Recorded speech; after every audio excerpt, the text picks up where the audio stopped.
Good morning welcome back to my channel.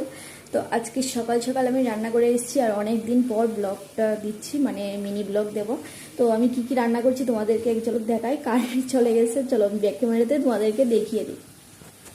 সবার ফার্স্টেই দেখাই, এখানে আমি একটা কড়াই বসিয়ে দিয়েছি যেটা রান্না করব। আর আজকে স্পেশাল মেনু, এখানে বাঁশকরুল কেটে নিয়েছি, বাঁশকরুলের নিচে আলু আছে। আর এটাকে কে কে খেতে পছন্দ করো কমেন্ট করে জানিও। আর আমাদের ত্রিপুরাতে এটা সবাই খেতে পছন্দ করে, এত টেস্টি হয়। আর এখানে আলু, আদা, রসুন কেটে রেখেছি, এখানে পেঁয়াজ ছাল ছাড়িয়ে রেখেছি, আর এখানে নুন, হলুদ, জিরের গুঁড়ো। আর মেইন জিনিসটা হলো গিয়ে এই যে মাছের মুড়ো আর মাছ, এটা দিয়ে ঘন্ট করা হবে মাছের মুড়ো। এখানে আছে সিলভার কার্প মাছ, আর তার সাথে আছে মাছের তেল। তো চলো কি কি রান্না করি না করি সমস্ত